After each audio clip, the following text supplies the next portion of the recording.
일하는 사람은 많은데 왜 일을 잘하는 사람은 별로 없는 걸까? 이 단순한 질문이 이 책의 출발점이다. 불확실한 시대에도 살아남는 사람들의 일하는 방식, 일을 잘한다는 것.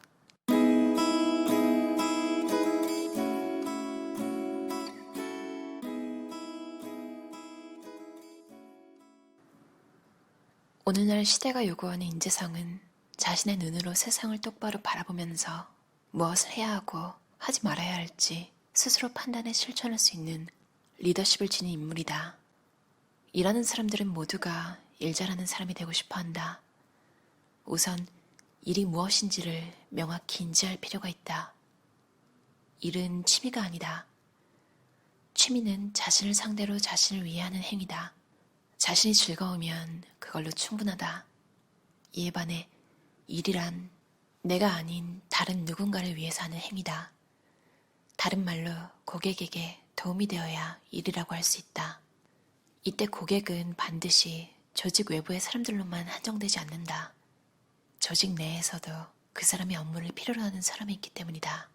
상사나 부하 또는 함께 일하는 동료들 모두가 고객이며 그들에게 가치를 인정받아야 비로소 그것을 일이라 할 수 있다.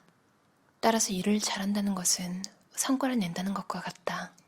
일을 잘하는 사람이란 고객에게 이 사람이라면 안심하고 일을 맡길 수 있다. 이 사람이라면 반드시 문제를 해결해 줄 것이다 라는 신뢰를 받는 사람이다. 더 나아가 고객이 이 사람이 아니면 안 된다고 평가하는 사람이다. 이런 의미에서 업무 능력이란 어떤 일을 할 수 있다고 말할 때 기술을 넘어서는 개념이며 이를 총칭해서 감각이라고 부른다. 외국어를 유창하게 구사할 줄 알아도 업무에서 중요한 성과를 내지 못하는 사람이 있다. 프로그래밍 기술이 뛰어난데도 실적 향상에 전혀 도움이 되지 않는 사람도 있다. 이런 사람들은 작업은 잘할지 몰라도 일은 잘하지 못한다. 일하는 기술은 있는지 몰라도 일하는 감각은 없는 것이다. 일 잘하는 사람의 감각을 표준적으로 가르쳐주는 교과서란 존재하지 않는다. 일 잘하는 사람은 언제나 드물다. 그만큼 가치가 있다는 뜻이다. 감각이 선천적으로 타고나는 재능이라는 말은 결코 아니다. 감각은 키울 수 없지만 자라난다. 감각은 타동사가 아니라 자동사이며 누가 단련시켜주는 것이 아니라 스스로 단련되는 것이다.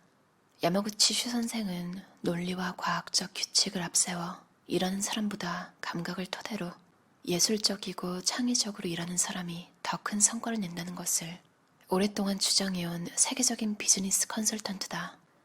각자 자신이 일하는 감각을 돌아보고 시간을 들여 감각이 자라나고 단련되도록 한다면 예술의 경지를 구사하며 최고의 성과를 내는 사람에 더더욱 가까워질 것이라고 생각한다.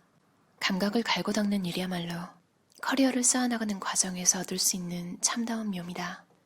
분명히 프레젠테이션 기술이 뛰어난데도 진행할 때 굉장히 재미없는 사람이 있습니다.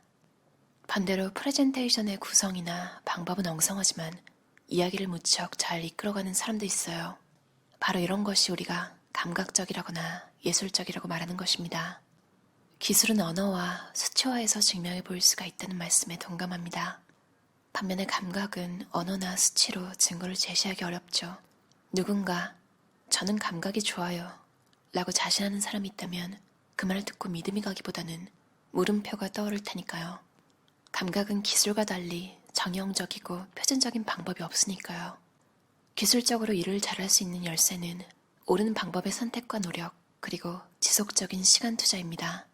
토익 공부를 열심히 할수록 토익 점수가 올라갑니다.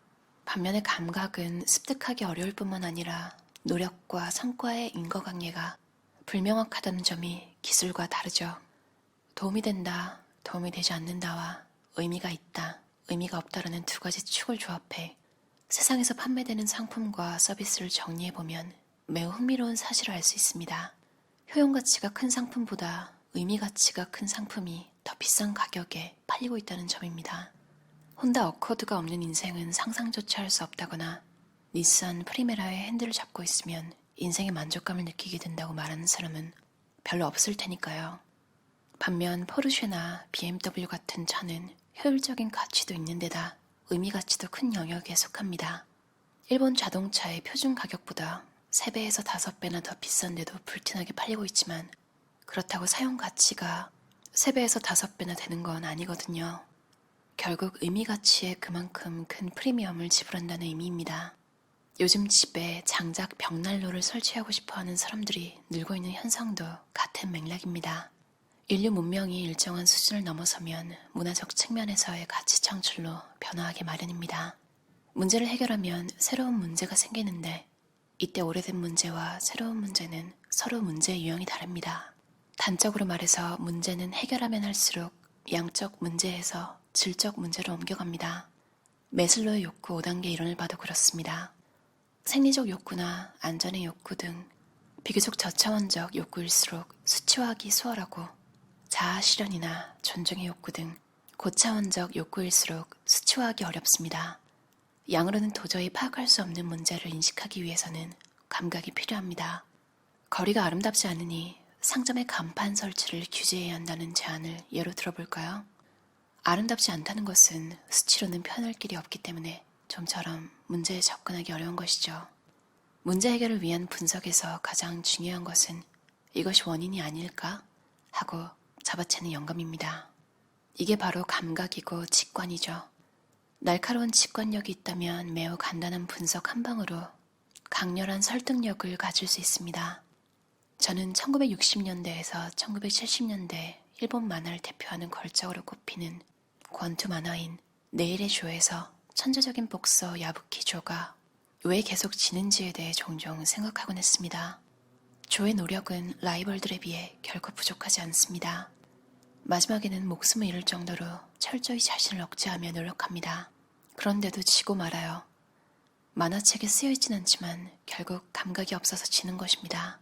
그런 비극이 왜 그렇게까지 인기를 끌었을까요? 어쩌면 대부분의 사람들이 조와 자신을 동일시하는 게 아닐까 싶습니다. 아무리 착실하게 노력해도 자기 감각 하나로 기질을 발휘해 휙 하고 앞지르는 녀석들을 이기지 못하는 경험을 다들 해본 것이죠. 기초 교양이란 자신의 가치 기준을 자신의 언어로 타인에게 설명할 수 있다는 것이죠. 자신이 스스로 형성한 가치 기준이 있다는 것, 자각적인 것이 있다는 것, 그것이 바로 교양이 있다는 것입니다. 이렇게 볼 때 교양 형성의 본질에는 예술과 감각이 있습니다. 매사를 옳고 그름으로 판단하려는 사람은 배타적이고 독점적이면서 양립할 수 없는 사고방식을 갖고 있는 것 같습니다. 우열을 가리고 싶은 심리는 여러 곳에서 발동합니다. 사람들은 기술뿐 아니라 감각에 대해서도 서열을 매기고 싶어 하잖아요. 감각이란 좋고 싫음의 문제, 즉 개인 취향과 관련한 것인데도 말이죠. 감각에 서열을 매기면 그것은 이미 감각이 아니라 기술이고 과학이 됩니다. 이제 우리는 선택을 해야 합니다. 스포츠용 비즈니스의 테두리 안에서 다람쥐처럼 쳇바퀴를 돌릴 것인가? 아니면 스토리가 전략이 되는 예술형 비즈니스로 포지셔닝해서 경합을 피하고 각각의 영역에서 공존할 수 있는 세계로 갈 것인가? 이것이 우리가 마주해야 할 과제라고 생각합니다. 재능이란 나중에서야 스스로 깨닫는 것이죠. 사전에 스스로 의도하고 계획해서 익히는 기술에 반해 감각이나 재능은 어느 순간에 깨닫게 되는 면이 있습니다. 다메스의 선수가 말하기를 어린 시절 달리다 보니 개보다 자신이 더 빨랐다고 하더군요.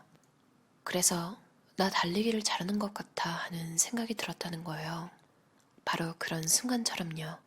사람은 재능과 감각을 갖고 있어도 스스로는 할 줄 아는데 당연한 일로 느껴지기 때문에 어떤 계기가 생기지 않는 이상 그 능력이 다른 사람은 할 수 없는 자신만의 재능이고 특기라는 사실을 좀처럼 알아차리지 못합니다. 그 사람이 잘하고 대단한 점일수록 자신에게는 당연한 일이어서 말로 표현해 본 적조차 없을 테니까요. 자신도 자신의 강점을 사전에는, 특히 사회 초년생 때는 좀처럼 깨닫지 못하는 것이 당연합니다. 자신의 상황을 객관화해서 분석할 줄 아는 냉철한 시각이 있는 사람만이 자신의 강점을 파악할 수 있거든요. 마찬가지로 좋아하는 것과 잘하는 것은 또 달라서 무엇을 잘하는지는 역시 해보지 않고서는 알 수가 없습니다. 해본다고 해도 고정관념 때문에 눈앞에서 일어난 현실을 객관화해서 보기가 쉽지 않습니다. 재능이 없다고 생각하던 일을 오히려 더 잘해내는 자신을 보고도 그 사실을 쉽게 인지하지 못하는 것이죠. 그래서 결국 자신의 외부에 있는 기준점이 필요한 거죠. 그 기준점이 다메스의 선수에게는 개였던 거죠. 자신에게 너그러운 것은 인간의 본성입니다. 아무래도 자기 평가에는 냉정하지 못하게 마련입니다. 대체로 자신을 과대평가하게 된다고 생각하는 편이 좋아요. 그런 면에서 자신을 객관화한다는 것은 고객의 입장에서 자신을 보는 일입니다. 일을 잘하는 사람은 항상 이런 객관적인 관점이 자신의 사고와 행동에 깃들어 있어요. 상대가 뭘 해줬을 때 기뻤었는지를 생각해보고 자신도 타인에게 똑같이 하려고 합니다. 최악인 경우는 자기 도취에 빠진 사람입니다. 자신을 전혀 객관적으로 판단할 줄 모르니까요. 어떠셨나요? 웅진 싱크빅 출판사에서 나온 일을 잘한다는 것이라는 책이었어요. 일머리가 있다. 이런 말 우리나라에서 쓰잖아요. 이게 여기서 말하는 일을 잘한다는 감각 이거겠죠? 약간 이게 창의력이랑 비슷한 것 같아요. 창의력이 아무것도 없는데 그냥 나오는 게 아니라 많이 보고 많이 느끼고 많이 알고 있는 것들을 기반으로 해서 새로운 게 생각나고 기존 아는 것들에서 나오는 게 창의력이잖아요. 그래서 저는 일머리가 일을 많이 알고 있고 그걸 어떻게 빠르게 하는지 자연스럽게 알게 되는, 그래서 연차가 쌓이면 일머리가 는다는 생각이 약간은 있었어요. 그래서 사람들이 호구조사하듯이 이러잖아요. 연차가 얼마나 되시냐고. 그러니까 비교해보겠다는 거죠. 너가 얼마나 일을 잘하는지. 그리고 또 스스로 밝히는 사람은 내가 이만큼 일을 잘한다. 10년 차입니다. 이걸 굳이 갖다 붙이는 건 그만큼 내가 일 잘하는 거니까 존중을 해달라. 이런 것도 있잖아요. 근데 이 책에서는 기술 자체가 일 잘하는 걸 말하지 않는다고 해서 충격적이면서도 한편으로 솔직히 말하면 마음이 되게 편했어요. 왜냐면 사실 연차, 해봤다, 직급, 나이, 심지어는 뭐 성별로까지 제가 앞에 나열한 그 특성들로 일 잘함을 어필하는 사람들 굉장히 많잖아요. 그리고 존중을 요구하는? 사실 따지면 같이 일을 해본 적이 없는데 아직? 심지어 대화를 5분 정도 해봤는데 이미 이 사람한테 전혀 호감이 가지 않는 경우도 있잖아요. 같이 일을 하고 싶지 않은데 존중까지 그런 식으로 요구하면 진짜 시작하기도 전에 이미 관두고 싶잖아요. 그리고 이런 표현 너무 좋았어요. 저는 항상 퇴사하는 이유가 똑같았어요. 사람 때문에. 그만큼 제가 신경을 쓰지 않을 수 없는 성격이라서 그렇겠죠. 그리고 회사를 옮기면서 느낀 건 정말 어디에나 이상한 사람은 있고 내가 그렇게 쉽게 관둘 수 있었던 건 사실 그 회사에 지원하고 그랬을 때는 와 멋있는 회사처럼 보이잖아. 뭐 거기 지원해서 입사한 계기가 그 정도의 의지였던 거죠. 그러니까 뭔가를 그 회사에서 이루려는 생각이 없었던 거예요. 목적이 불분명하니까 하루하루 지내는데 인간관계가 그만큼 저한테 크게 다가왔던 거고 지금 생각하면 되게 바보 같죠.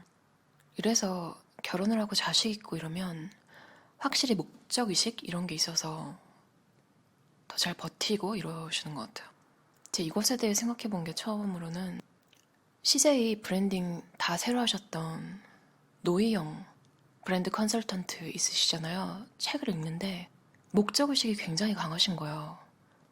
당연히 사람과 힘든 일이 많았는데 별로 그렇게 개의치 않아 하시더라고요. 그리고 챙겨줄 사람은 확실하게 챙기시고 그러니까 진짜 자기 목적과 그리고 본인과 함께했던 좋았던 사람들, 도와주신 분들에 대한 은혜를 잊지 않고 챙겨주는, 이렇게 본인이 해야 할 일을 명확히 인지하고 있으면 사사로운 일들이 내 앞길을 막지 않는 것 같아요. 저는 예전에 그런 목적의식이 없었어요. 저는 항상 되게 꿈이 작고 야망이 없다고 하기엔 나름 뭔가 하고 싶은 게 있는데 일반적인 사람들의 꿈을 들어보면 야망이라고 하기도 창피한 수준의 목적들이라서 참 제 성격대로 살고 있는 것 같아요. 대신 이렇게 경험을 하면서 깨닫고 조금씩 나은 사람이 되길 바라면서 사는 거죠. 그리고 제가 하필 어제 밤에 자기 전에 잠깐 본 넷플릭스 다큐멘터리가 카다시안 가족들 아시죠? 거기서 이제 브루스 제너가 나오잖아요. 근데 그 브루스 제너가 성전환 수술을 받고 케이틀린 제너가 되었잖아요. 그래서 이제 케이틀린 제너가 브루스 제너였을 때 부분을 어젯밤에 보고 잤는데, 이 일본의 육상 선수 다메이세 선수가 자신이 달리다 보니까 개보다 빠르다는 걸 깨닫고 잘한다는 걸 알게 됐다고 했잖아요. 브루스 제너도 이 달리기가 인생을 바꾼 케이스였대요.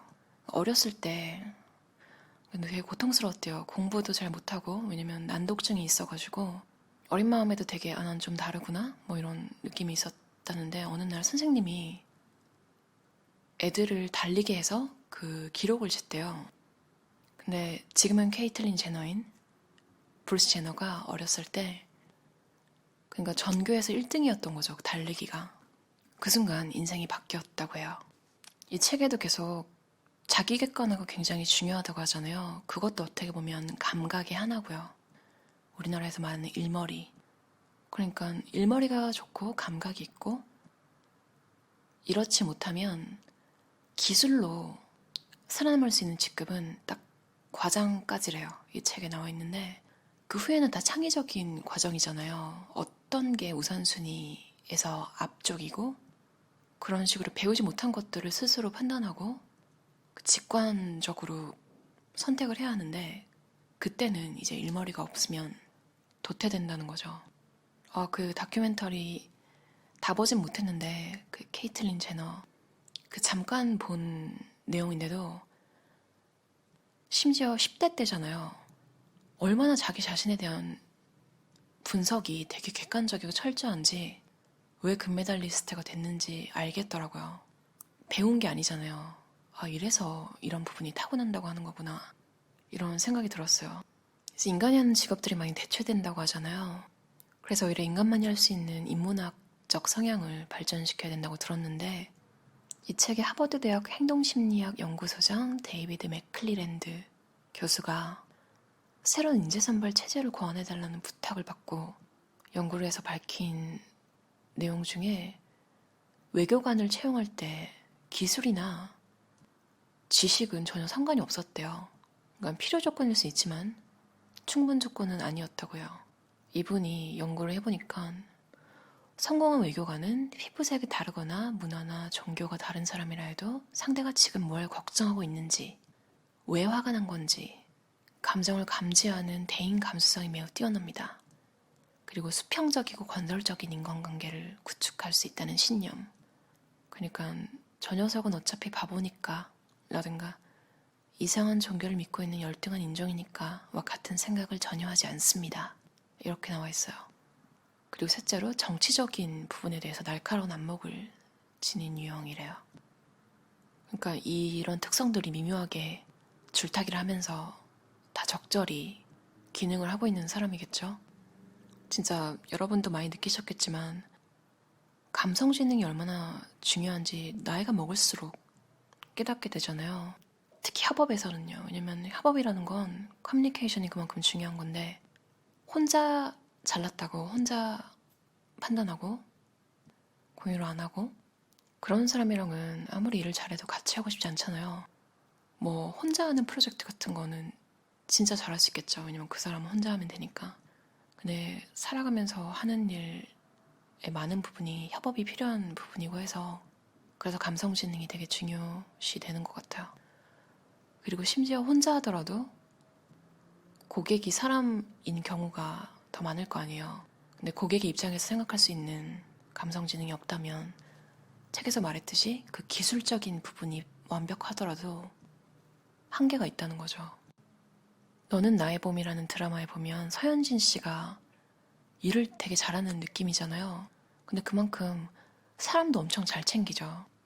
업무가 고객을 챙기는 게 주여서도 그런 것도 있겠지만, 일 잘한다 소리를 듣는 사람이 대인관계도 잘하는 것 같다는 생각을 했어요.